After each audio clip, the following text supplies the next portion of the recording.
Hello everyone. तो कैसे हैं आप लोग? उम्मीद है आप सब बिल्कुल स्वस्थ होंगे और अच्छे से पढ़ रहे होंगे। हम लोग इलेक्ट्रोमैग्नेटिक इंडक्शन में अभी तक क्या क्या सीखे? हम लोग सीखे कि इंडक्शन है क्या, फैराडे लॉ और लेंज लॉ के बारे में सीखे, फिर हम लोग मोशनल ईएमएफ से रिलेटेड कंसेप्ट सीखे और ढेर सारा एग्जाम्पल देखे, फिर एवरेज ईएमएफ के बारे में सीखे। अब इसी में हम लोग आगे सीखते हैं एडी करंट।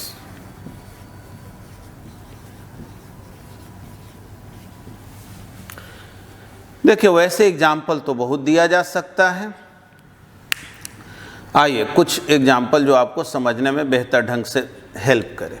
सपोज कीजिए इस रीजन में मैग्नेटिक फील्ड मौजूद है।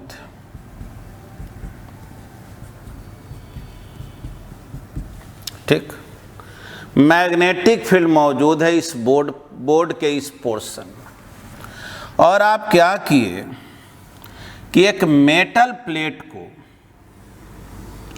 इस मैग्नेटिक फील्ड में इंटर करा रहे।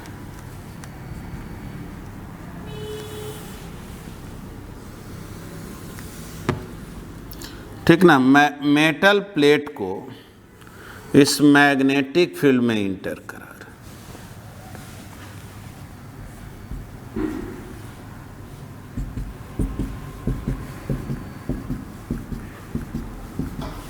ठीक,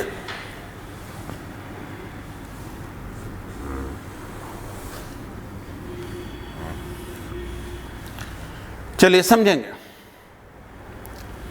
अब इस मेटल प्लेट पर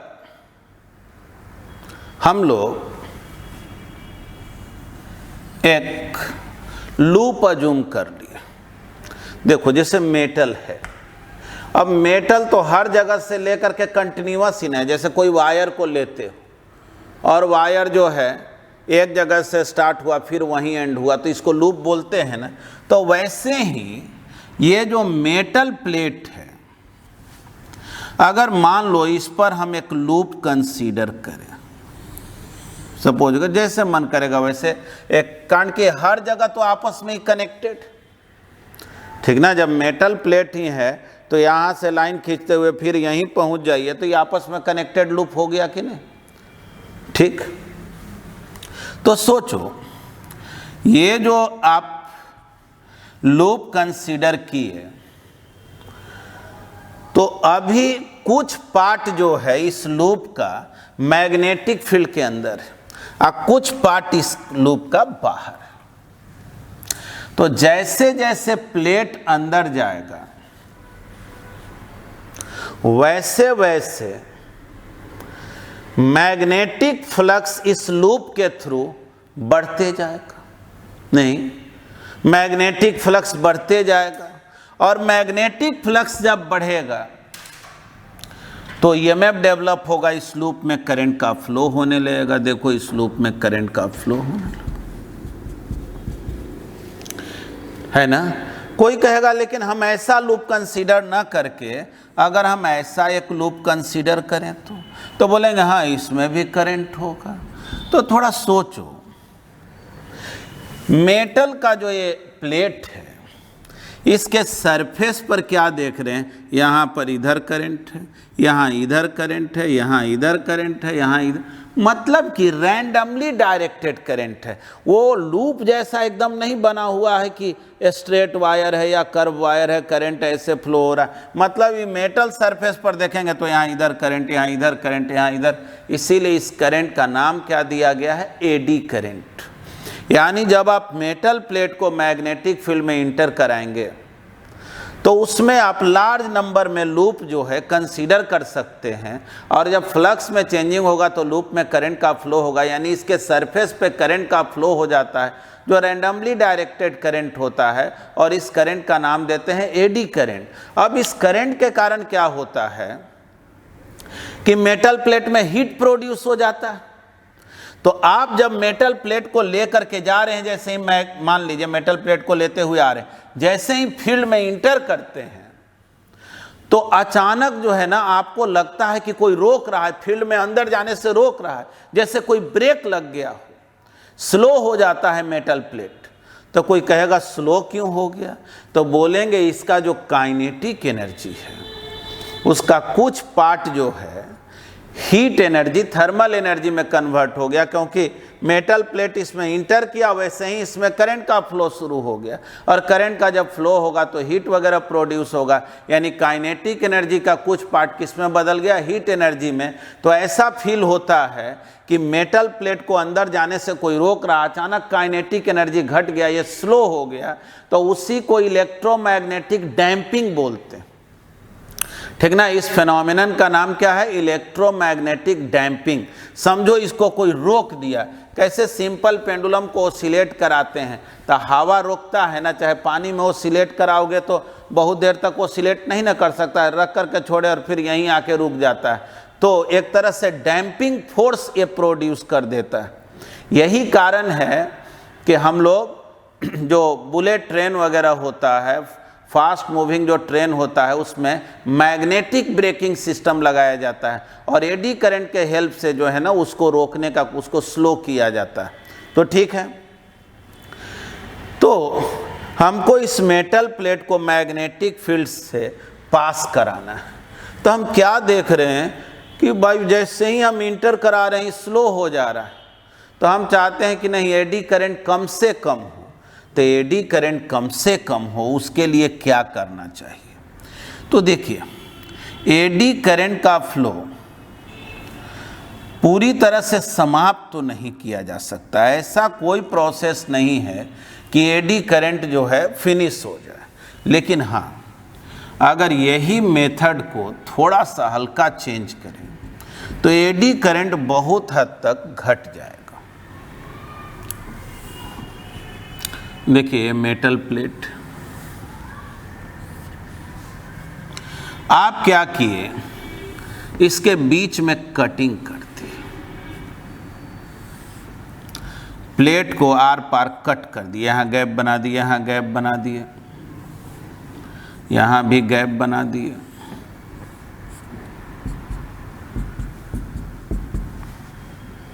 इस तरह से इसमें आप कटिंग कर दिए।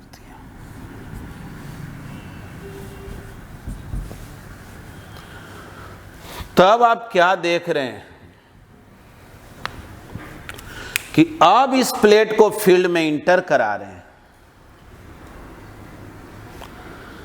तो उतना एडी करंट प्रोड्यूस नहीं हो रहा। देखो ऐसा इसलिए हो रहा है कि अगर हम यहाँ पर एक लूप बनाएं, वैसा ही एक लूप बनाने का कोशिश करें, तो देखो तो ये लूप जो है जहाँ जहाँ एक गैप बना हुआ है वहाँ कट जाएगा ना। मान लो ऐसे लूप बना है तो यहाँ तो गैप हो गया, मतलब कि जहाँ मतलब एक लूप बन पाया, क्योंकि यहाँ कटिंग किया हुआ आर पार है तो कंटिन्यूअस लूप बना नहीं, इसलिए अब ये लूप तो एग्जिस्ट करेगा नहीं। तो कोई कहेगा कि ठीक है अगर हम ऐसा लूप बनाए ये तो एग्जिस्ट करेगा ना, तो बोलेंगे हाँ ये एग्जिस्ट करेगा, लेकिन बहुत सा पाथ को तो बीच में कटिंग कर देने से बहुत सा पाथ हम लोग कम कर दिए ना। मतलब अब जो आप लूप बनाएंगे तो बहुत बड़ा बड़ा लूप बना ही नहीं पाएंगे, क्योंकि लूप बनाएंगे तो कंटिन्यूअस रहेगा नहीं। तो इसीलिए एडी करंट को जब भी कम करना हो तो हम लोग मेटल प्लेट को बीच बीच में ऐसे कटिंग कर देते हैं, अब फील्ड में इंटर कराते हैं तो अभी भी स्लो होता है, लेकिन उतना स्लो नहीं होता है।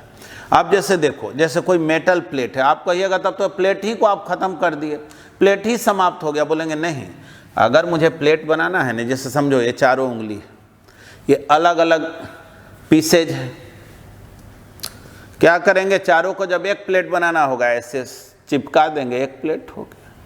अलग अलग कर देंगे तो एडी करंट कम रहेगा। यानी जब मुझे ज़रूरत है मैग्नेटिक फोर्स का, ब्रेकिंग सिस्टम का, तो क्या करेंगे कि सब जो है कंडक्टिंग पीसेज को अलग अलग रखे रहेंगे, तो एडी करंट कम से कम प्रोड्यूस होगा और ब्रेक न के बराबर लगेगा। लेकिन जैसे ही ब्रेक लगाना होगा सबको आपस में चिपका देंगे, मेटल प्लेट बन के तैयार हो जाएगा और तब ये ब्रेकिंग सिस्टम में काम में आ जाएगा। ठीक ना।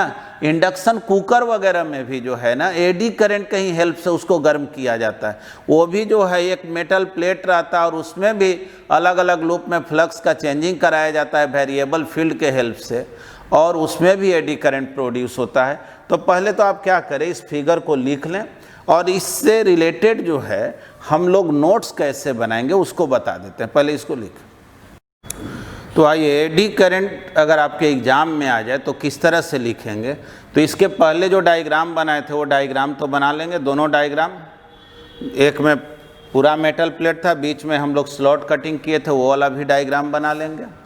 और इसको पूरे डिटेल में लिख दिए हैं कि एडी करंट्स क्या है, इलेक्ट्रोमैग्नेटिक डैम्पिंग क्या है। देखिए, एडी करंट्स जो है बोलेंगे, जैसे हम लोग मेटल प्लेट पे लूप कंसीडर किए थे तो बोलेंगे consider a loop on the solid metal plate, a part of this loop is inside the magnetic field। अभी हम लोग जो मेटल प्लेट पर लूप लिए थे उसका कुछ पार्ट फील्ड में था, कुछ पार्ट फील्ड के बाहर था।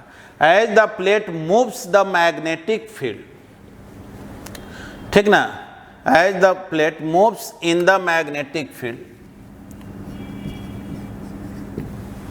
मैग्नेटिक फील्ड में जब प्लेट मूव करता है then magnetic flux through the loop changes and hence current is induced। जाहिर है जब प्लेट मूव करेगा मैग्नेटिक फील्ड में, या देखो डायरेक्ट यहां से, as the plate moves in the magnetic field, यहां फील्ड कर दे रहे हैं, फील्ड कॉमा देकर, magnetic flux through the loop changes and hence current is induced। There may be a number of such loops on the metal plate।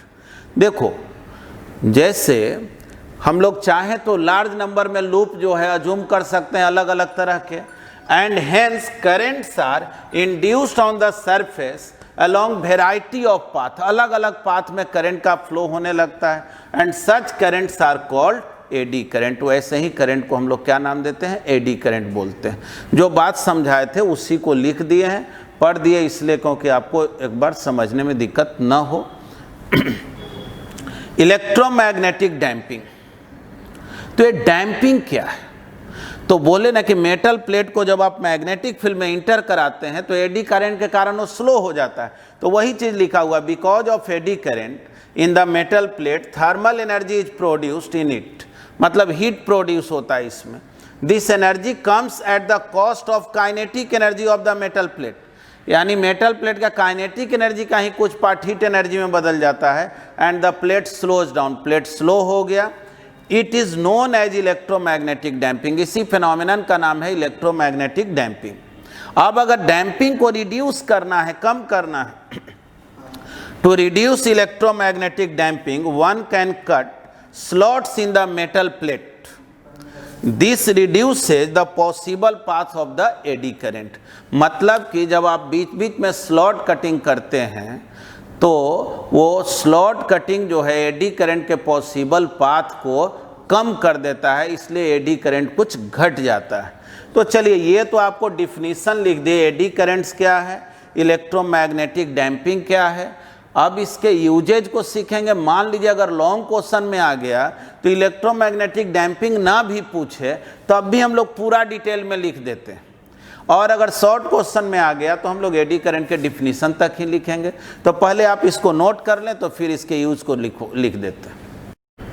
हाँ, तो हम लोग usage of eddy currents देखते हैं। देखो, first, it is used in magnetic braking system in fast moving train. Generally जो high speed से चलने वाले ट्रेन को नॉर्मल ब्रेकिंग सिस्टम से कंट्रोल कर पाना संभव नहीं होता, तो उसमें हम लोग मैग्नेटिक ब्रेकिंग सिस्टम लाते हैं और उसमें एडी करंट हेल्प करता है।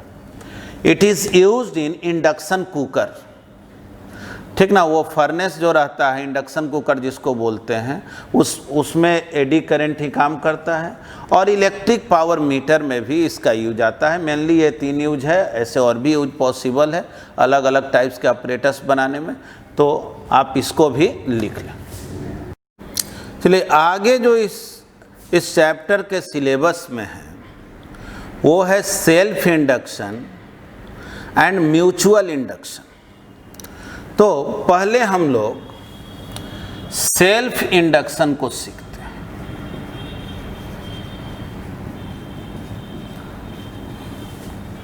देखो सेल्फ इंडक्शन क्या है, एग्जाम्पल तो बहुत सा होगा, एक एग्जाम्पल लेते हैं। जैसे मान लीजिए कि एक लूप है,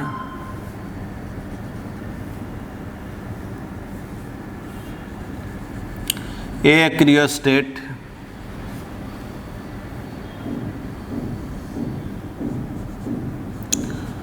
चलिए ये पॉइंटर यहाँ पे टच कर रहा और इसको आप इधर मूव करा रहे हैं। तो सोचिए इस लूप में जो करंट होगा, जैसे जैसे ये आगे जाएगा तो लूप का रेजिस्टेंस बढ़ते जाएगा और करंट का वैल्यू कम होते जाएगा। अगर इसी को इधर मूव करा दें, इधर मूव करा दें तो जैसे जैसे ये इधर आएगा रेजिस्टेंस कम होगा, करंट बढ़ते जाएगा। ठीक है, तो करंट बढ़ेगा तो क्या होगा, तो बोलेंगे देखो ये जो करंट है क्लॉकवाइज सेंस में, इसका अपना मैग्नेटिक फील्ड है ना इनवर्ट, बोलो तो हाँ ये तो है, इसका अपना मैग्नेटिक फील्ड इनवर्ट। अब जब इसको इधर मूव कराएंगे तो रेजिस्टेंस घटेगा तो करंट बढ़ेगा ना, और इस करंट के कारण जो मैग्नेटिक फील्ड है वो फील्ड भी बढ़ेगा कि नहीं, बोलो करंट बढ़ेगा तो फील्ड बढ़ेगा। अब फील्ड बढ़ेगा तो जो मैग्नेटिक फ्लक्स एसोसिएटेड है इस फील्ड से वो फ्लक्स बढ़ेगा, फील्ड बढ़ेगा, फ्लक्स बढ़ेगा। और जब फ्लक्स में चेंजिंग होता है तो इसमें ईएमएफ डेवलप होगा। तो आप कहिएगा एक ईएमएफ तो पहले से है ही, तो बोलेंगे ये तो बैटरी का ईएमएफ है। लेकिन आप जानते हैं ना कि जब फ्लक्स में चेंजिंग होता है तो उससे भी ईएमएफ डेवलप होता है।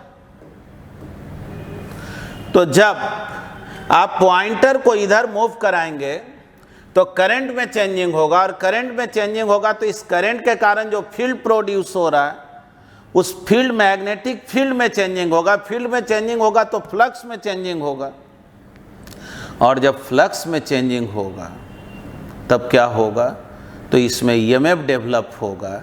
मतलब इस बैटरी के अलावे भी एक ईएमएफ डेवलप होगा। उस ईएमएफ को हम लोग बोलते हैं self induced EMF, and this phenomenon is called self induction. ठीक ना, क्या बोलेंगे देखो यहाँ पे डिफिनीशन लिख दे रहे हैं, बोलेंगे when current in the loop, या कोई कॉइल ही हो, सोलेनॉइड ही हो, when current in the loop is changed then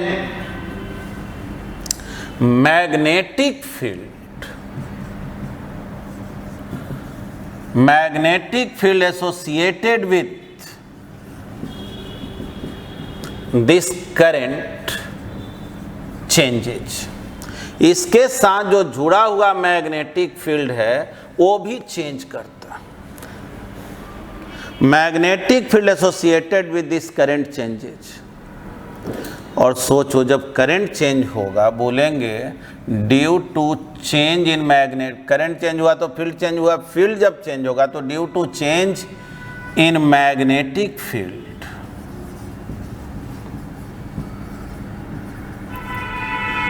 magnetic flux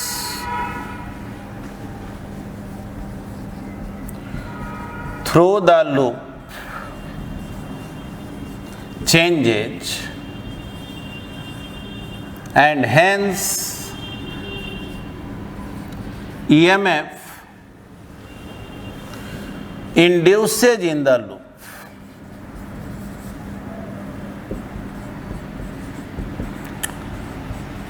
this EMF is called induced EMF या self induced EMF, and this phenomenon is called self induction, है ना। ये इसका डिफिनीशन हो।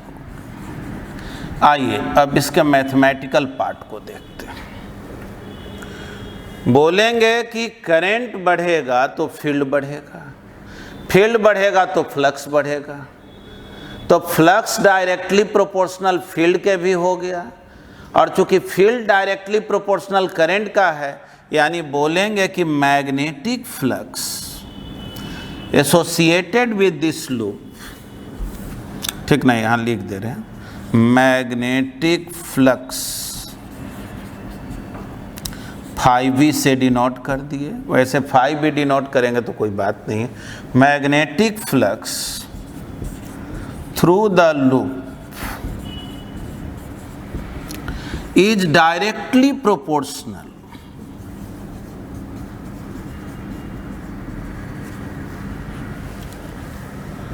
to the current, ठीक। यानी जो मैग्नेटिक फ्लक्स है वो करंट के डायरेक्टली प्रोपोर्शनल है, और इस प्रोपोर्शनलिटी साइन को हटा करके अगर एक कांस्टेंट दें, कांस्टेंट को हम लोग L से डिनोट करते हैं, तो बोलेंगे L is a constant which is called, इसका नाम हम लोग देते हैं which is called self inductance,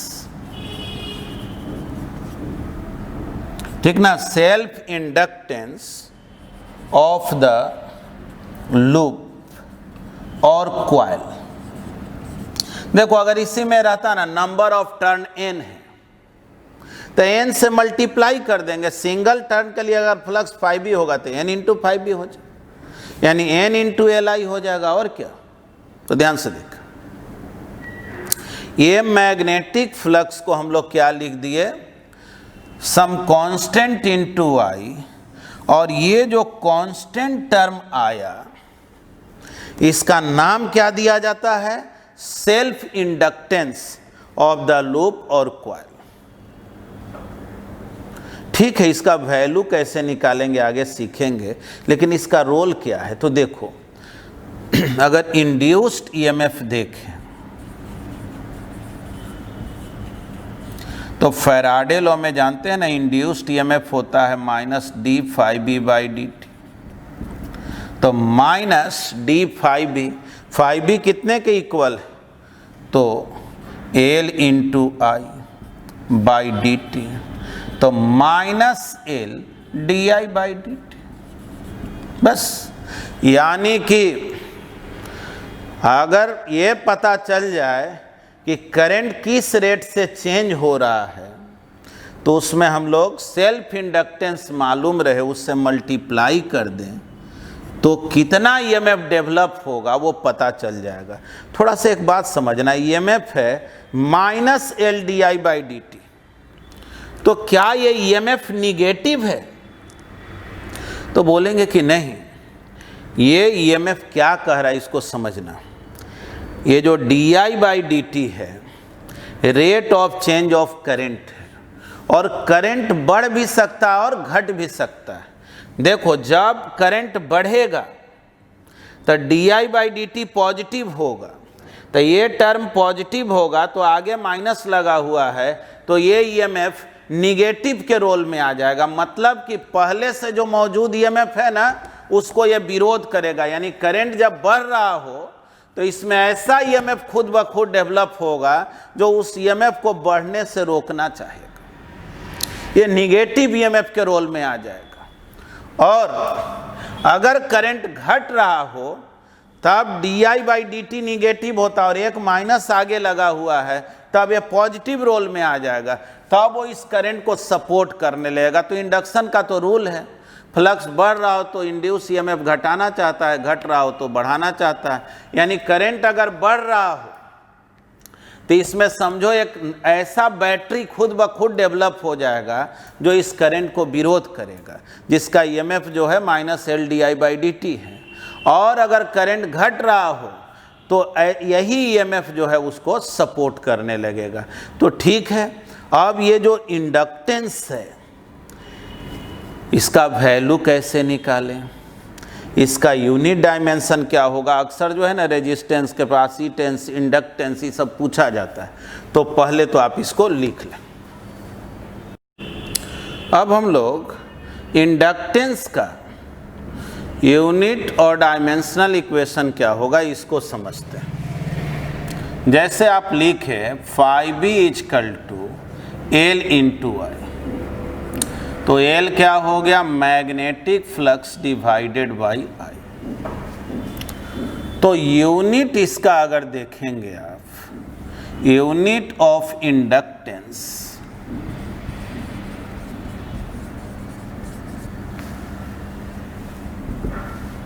तो बोलेंगे फ्लक्स का, मैग्नेटिक फ्लक्स का यूनिट होता है वीबर और I हो गया एम्पियर, ठीक ना, वीबर पर एम्पियर हो गया, यही इसका यूनिट होगा। डायमेंशनल इक्वेशन लिखें। अच्छा एक चीज और, जैसे आप ईएमएफ लिखे ना अभी -LdI/dt, तो अगर यहां से L आप लिखते edt/di,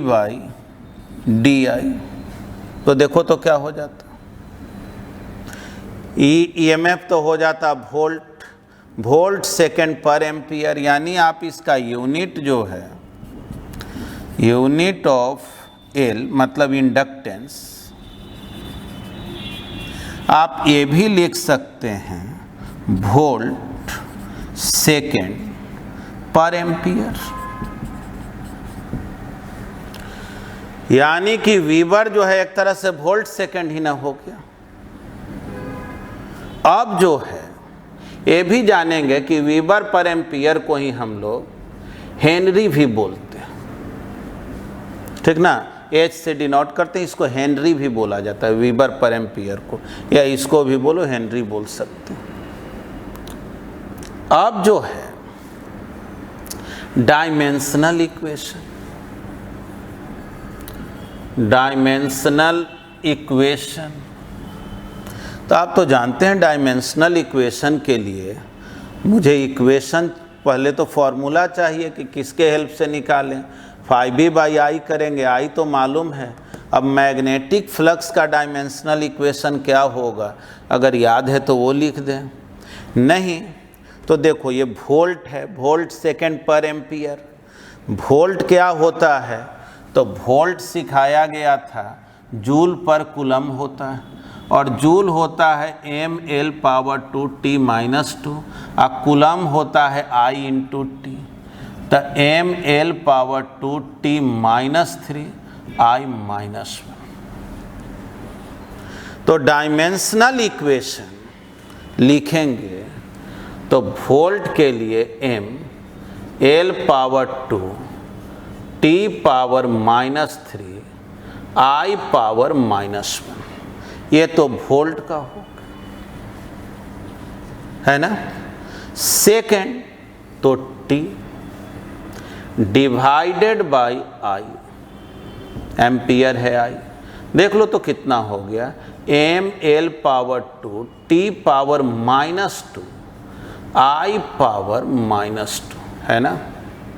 तो डायमेंशनल इक्वेशन जो है इतना आया।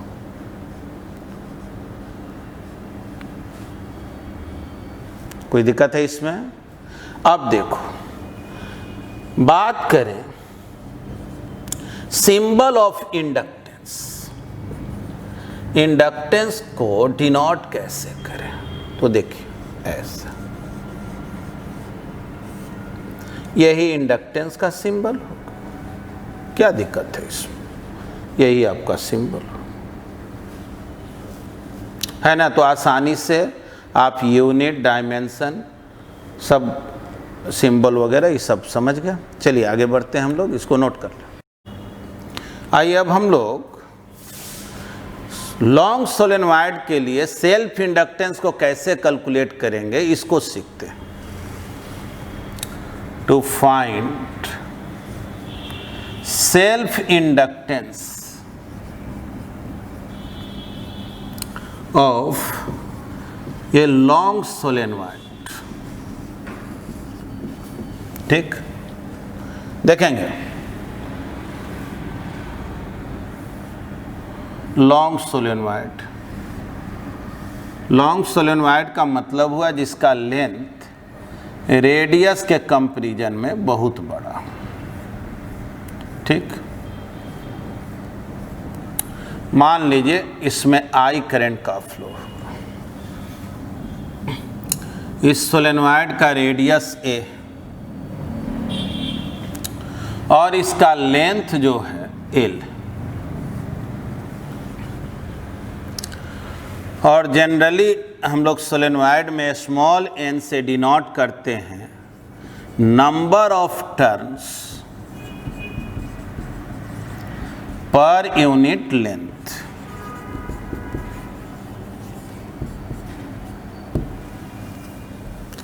Number of turns per unit length, ठीक है। अगर हम लोग मैग्नेटिक फ्लक्स देखें, magnetic flux through the long solenoid,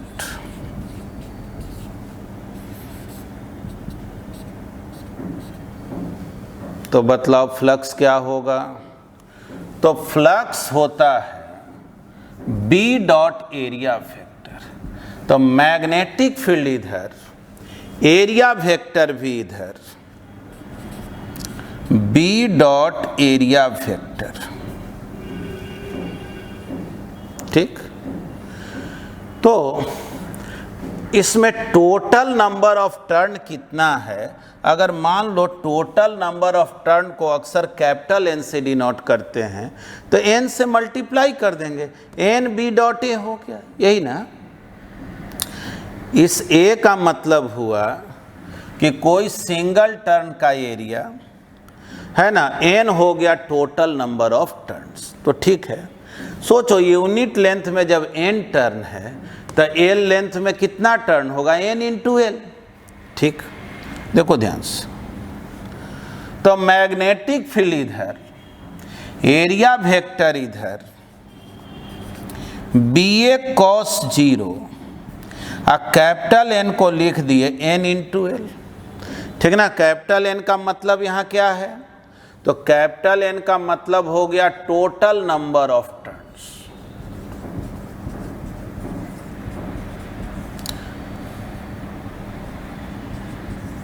देखो कोई कोई बुक में क्या करता है ना, वो N से यहाँ मल्टीप्लाई कर देता है और वो कहता है फाई जो है ना मेरा सिंगल टर्न का फ्लक्स है। तो कोई बात नहीं, मेरा जो फाई है ना वो सिंगल टर्न का फ्लक्स नहीं है, मेरा फाई टोटल फ्लक्स है। तो चलो टोटल फ्लक्स निकाल ली, B डॉट एरिया हो गया सिंगल टर्न का फ्लक्स, उसमें N से मल्टीप्लाई कर दी।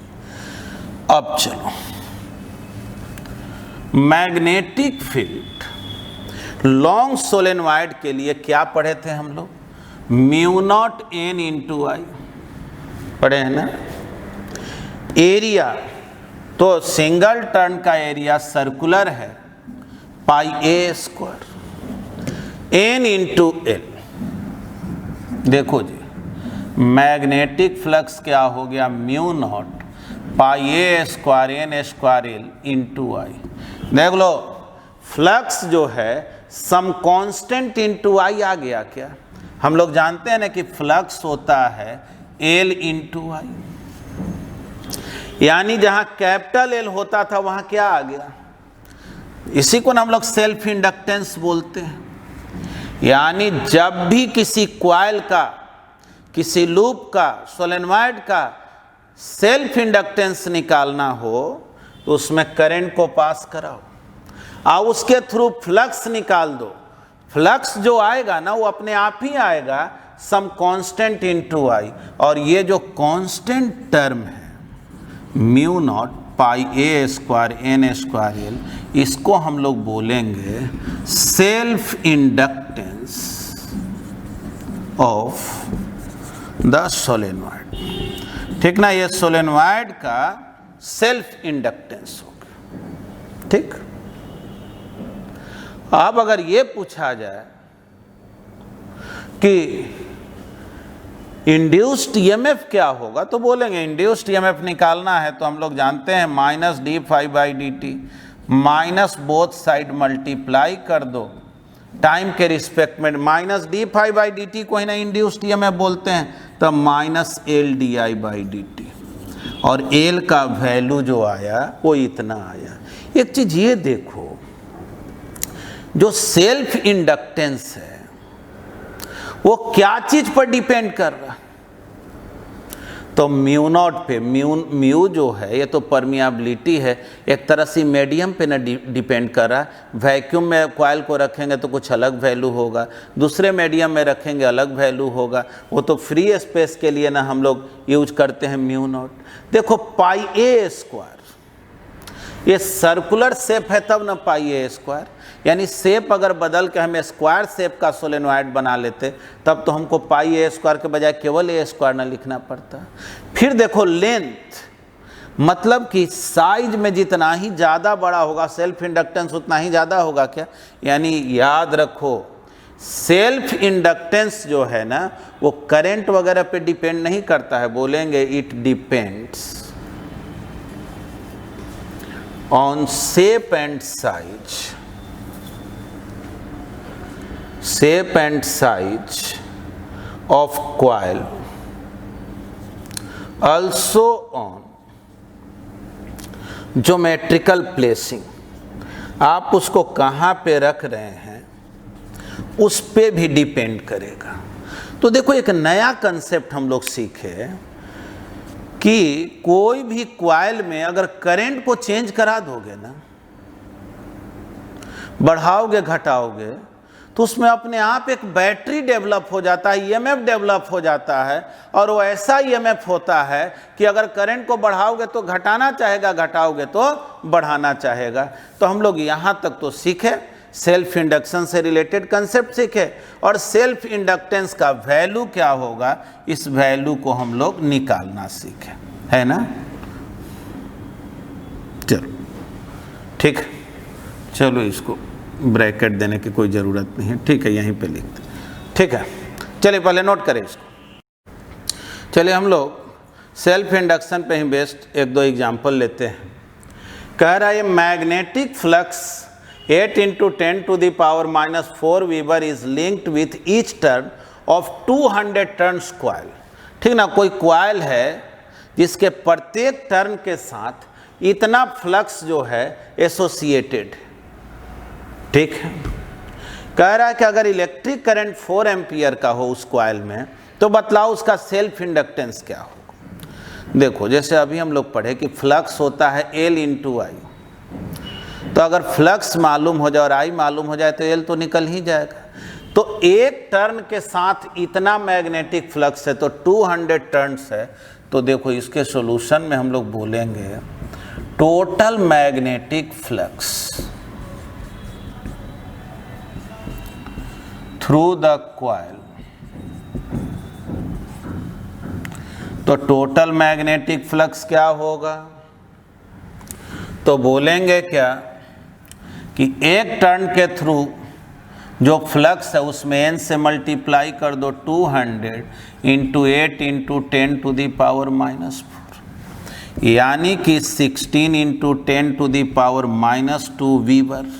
चलो जी ये टोटल मैग्नेटिक फ्लक्स है। क्या निकालना है, सेल्फ इंडक्टेंस। तो जानते हो ना फ्लक्स होता है L × I। देखो यही काम जो है ना कोई बुक क्या कर देता है, यहाँ n × 5 लिख देता है, वो भी सही, हम n को यहीं पे मल्टीप्लाई करके टोटल फ्लक्स निकाल लिए, मतलब n इसमें ऑलरेडी मल्टीप्लाई हो चुका, अब करने की ज़रूरत नहीं है। तो 5 कितना है जी, तो 16 × 10⁻⁻²। L कितना है निकालना है, और I का वैल्यू कितना 4 एम्पियर। बतलाओ L कितना हो गया 4 इंटू 10⁻⁻² हेनरी हो गया। और क्या है ना, एकदम सिंपल क्वेश्चन था, फॉर्मूला पुटिंग था। तो चलिए इसको भी लिख लें। तो इस क्वेश्चन को देखें, ये भी सेल्फ इंडक्शन पे ही बेस्ड है। कह रहा the current in A solenoid of 240 turns having a length 12 centimetre and A radius 2 centimetre changes at the rate of 0.8 ampere per second. मतलब कि क्वेश्चन में कह रहा है कि एक सोलेनॉइड है,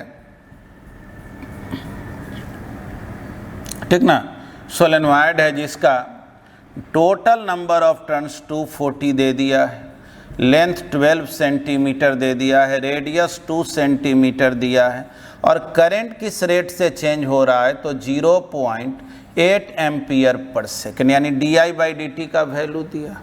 पूछ क्या रहा है, इंड्यूस्ड ईएमएफ। तो induced EMF,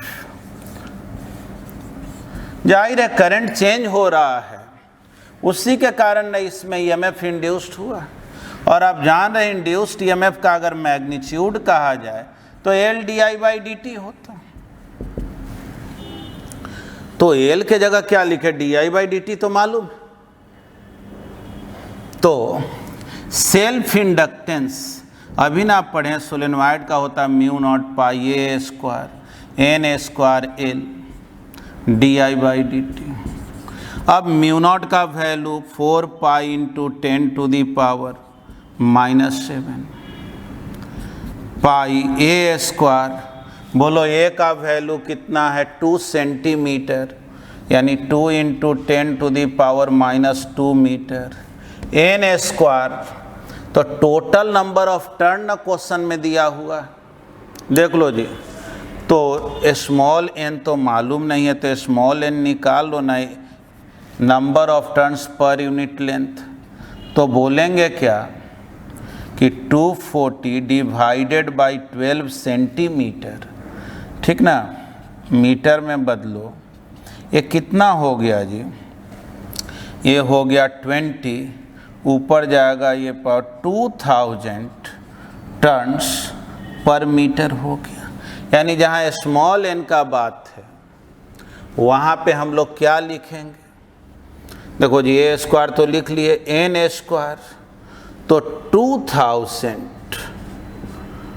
turns per unit length whole square. और लेंथ कितना आया है जी 12 सेंटीमीटर, तो 12 सेंटीमीटर है, तो 12/100 बोलो, चाहे 12 इंटू 10⁻⁻² बोलो। और di/dt क्या है तो 0.8। अब इसी को सॉल्व कर लेना। अब इतना तो आप काम कर ही सकते हैं। देखो जी यहाँ 4 है, पाई इंटू पाई πa², और ये भी 4 हो गया, ये 16 हो गया।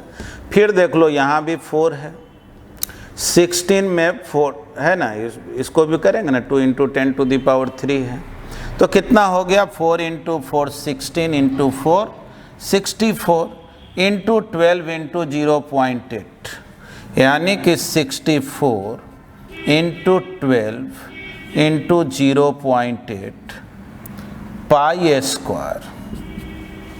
अब 10 टू दी पावर क्या होगा, तो देखो 10 टू दी पावर -7, यहाँ है -4 यानी -11, यहाँ पे है -2 यानी -13, और यहाँ देख लो 10 टू दी पावर 3 पे पावर 2 यानी 6 है ना, तो बतलाओ तो कितना हो गया, -7 -4 -11 -2 -13 और +6, तो कितना हो जाएगा 10 टू दी पावर -7 होगा क्या। मतलब समझ लो ना, ये वाला पावर बच जाएगा, ये -4 है और ये -2 है, दोनों मिलकर -6 हुआ, ये +6 हो गया, गायब हो गया। इतना वोल्ट आया। अब पाई का वैल्यू 3.14 रख दो, इसको सॉल्व करके देखो, ठीक ना। अब हम डायरेक्ट लिख दे रहे हैं, इसको अगर सॉल्व करेंगे तो लगभग जो है 0.06 10 टू द पावर -4 नहीं, एक मिनट। अच्छा खैर, अब जो भी हो, अगर 10 टू द पावर -7 में लिखना चाहते हो तो पाई के जगह हम लोग को क्या पुट करना पड़ेगा, 3.14 है ना। थोड़ा टाइम टेकिंग वर्क है, हम ज़्यादा नहीं करते हैं। ये 12 × 8 9.6, इसको मल्टीप्लाई कर दे रहे हैं, है ना। अब इसको आप सॉल्व करेंगे, यही आंसर हो गया, ठीक ना। अब हम लास्ट तक सॉल्व नहीं कर रहे, तो ध्यान से देखें। हम लोग इस क्लास में अभी तक क्या सीखे हैं, तो सीखे हैं एडी करंट को और सेल्फ इंडक्शन को सीखे हैं। आपके सिलेबस के अकॉर्डिंग, एनसीईआरटी सिलेबस के अकॉर्डिंग बस इसमें 2 ही टॉपिक बचा हुआ है, वो है म्यूचुअल इंडक्शन और है एसी जनरेटर। हालांकि एसी जनरेटर तो हम लोग ऑल्टरनेटिंग करंट चैप्टर में ही पढ़ते हैं तो ज़्यादा बेहतर रहता है, लेकिन एनसीईआरटी बुक में इसी चैप्टर में दे दिया। यानी मेनली समझिए म्यूचुअल इंडक्शन आपका जो है सिलेबस के अकॉर्डिंग बचा हुआ है, लेकिन न्यूमेरिकल के पॉइंट ऑफ व्यू से ये चैप्टर बड़ा है, क्योंकि सबका एप्लीकेशन भी सिखाना पड़ेगा। ठीक है, तो हम लोग आज इतना ही सीखते हैं। थैंक यू, धन्यवाद।